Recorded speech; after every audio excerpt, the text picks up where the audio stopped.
Olá, pessoal! Sejam muito bem-vindos ao nosso canal.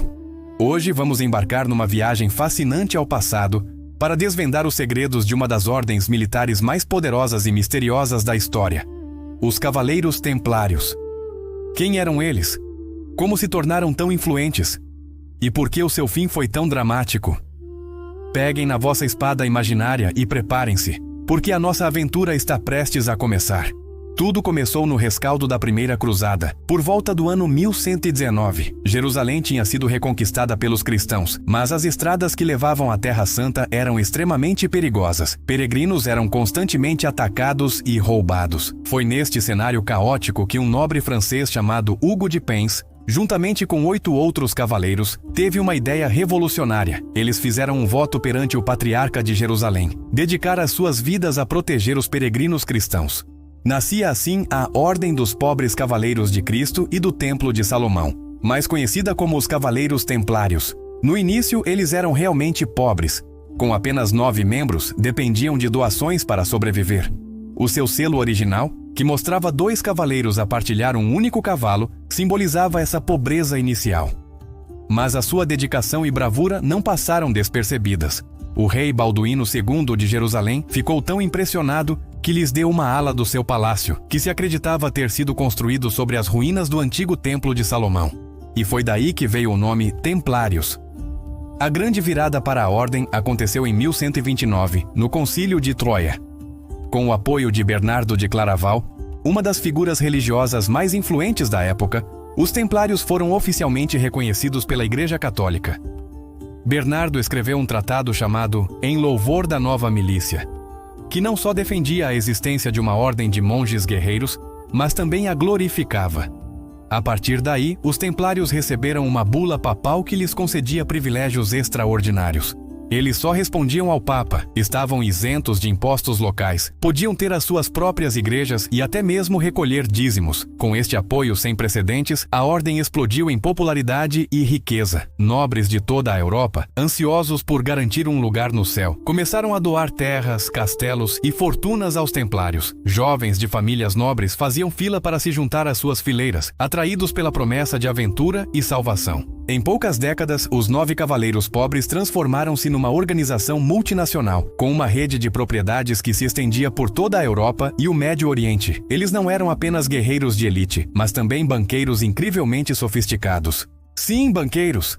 Pode parecer estranho, mas faz todo o sentido. Imaginem um nobre que queria ir em peregrinação para Jerusalém. Levar grandes quantias de ouro e prata era um convite ao desastre.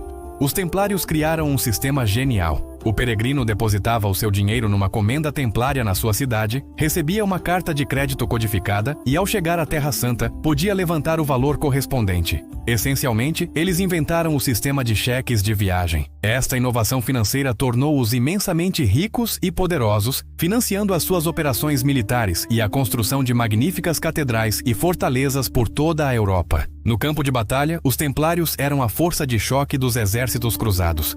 Vestidos com os seus icônicos mantos brancos com a cruz vermelha, eles eram a vanguarda em qualquer ataque e a retaguarda em qualquer retirada. A sua disciplina era lendária e o seu código proibia-os de recuar, a menos que estivessem em desvantagem de 3-1 ou que a bandeira da ordem caísse. Eram treinados desde jovens para lutar como uma unidade coesa, e a sua bravura em batalhas como a de Montgisar, onde algumas centenas de cruzados derrotaram um exército muito maior de Saladino, tornou-se lendária. Perder um templário em batalha era um golpe duro, mas a sua presença inspirava coragem em todos os outros soldados. No entanto, o poder e a riqueza geram inimigos. À medida que o fervor das cruzadas diminuía e os estados cruzados no Oriente começavam a cair, a principal razão de ser dos templários, a defesa da Terra Santa, começou a desaparecer. Com a queda de Acre em 1291, a última fortaleza cristã, os templários perderam a sua base de operações no Oriente e retiraram-se para as suas bases na Europa, principalmente em França. Agora eles eram uma força militar imensa, com uma riqueza incalculável, estacionada em solo europeu, sem uma guerra óbvia para lutar. E isso começou a preocupar alguns monarcas. Um desses monarcas era o rei Filipe IV de França, conhecido como o Belo. Filipe era um rei ambicioso que estava a centralizar o poder em França, e para isso precisava de dinheiro, muito dinheiro. O reino estava profundamente endividado, em grande parte com os próprios templários. O rei via a imensa riqueza da ordem não como um recurso, mas como uma tentação e uma ameaça ao seu poder. Ele começou a ver os templários como um Estado dentro do Estado, uma organização que não lhe devia lealdade e cuja riqueza ele cobiçava desesperadamente. E assim, um plano sombrio começou a tomar forma. Na madrugada de sexta-feira, 13 de outubro de 1307, uma data que muitos acreditam ser a origem da superstição da Sexta-feira 13, Filipe IV ordenou a prisão em massa de todos os templários em França. A operação foi executada com uma precisão militar chocante. Cavaleiros, sargentos e até o grão-mestre Jacques de Molay foram apanhados de surpresa e encarcerados. As acusações eram graves e escandalosas: heresia, idolatria, negação de Cristo, rituais obscenos. Acusações fabricadas com o objetivo de chocar a opinião pública e destruir a reputação da ordem. O que se seguiu foi um dos julgamentos mais infames da história. Sob tortura brutal, muitos templários confessaram crimes que nunca cometeram. As confissões, obtidas à força, foram usadas por Filipe para pressionar o Papa Clemente V, que estava sob forte influência do rei francês. Embora o Papa inicialmente tenha tentado defender a ordem, a pressão de Filipe foi implacável. Em 1312, no Concílio de Viena, apesar de não os declarar culpados de heresia, o Papa Clemente V dissolveu a Ordem dos Templários, afirmando que a sua reputação estava irremediavelmente manchada. O destino dos Templários foi trágico. Muitos foram queimados na fogueira como hereges. O golpe final aconteceu em 18 de março de 1314. Jacques de Molay, o último grão-mestre, juntamente com outro líder templário, foi levado a uma ilha no rio Sena, em Paris, para ser queimado vivo. Diz a lenda que enquanto as chamas o consumiam, Molay proclamou a sua inocência e a da ordem.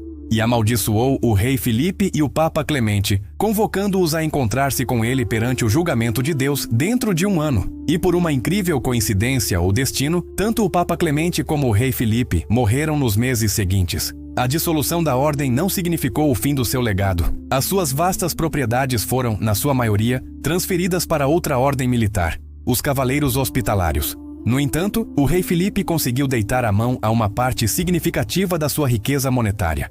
Em alguns países, como Portugal, a ordem foi simplesmente rebatizada. Sob a proteção do rei Dendines, os cavaleiros e os bens dos templários foram transferidos para a recém-criada Ordem de Cristo, que desempenharia um papel crucial nas grandes navegações portuguesas séculos mais tarde. A queda súbita e brutal dos templários, juntamente com a sua riqueza e os seus segredos, deu origem a inúmeras lendas e teorias da conspiração que perduram até hoje. Será que eles guardavam relíquias sagradas como o Santo Graal ou a Arca da Aliança? Terão fugido com o seu tesouro para a Escócia ou para a América, muito antes de Colombo? Estas são perguntas que continuam a alimentar a imaginação de historiadores, romancistas e caçadores de tesouros. O que é certo é que a história dos Cavaleiros Templários é um conto épico de fé, poder, inovação e traição. Uma saga que nos mostra como, em apenas 200 anos, uma ordem de monges guerreiros pobres se tornou numa das instituições mais poderosas do mundo, apenas para ser destruída de forma implacável pela ganância de um rei. E assim termina a nossa jornada pela história dos Cavaleiros Templários. Uma história que é, ao mesmo tempo, inspiradora e um aviso. Espero que tenham gostado desta viagem no tempo tanto quanto eu. Se gostaram do vídeo, não se esqueçam de deixar o vosso gosto, partilhar com os amigos e, claro, subscrever o canal para não perderem as nossas próximas aventuras históricas. Muito obrigado por assistirem e até a próxima!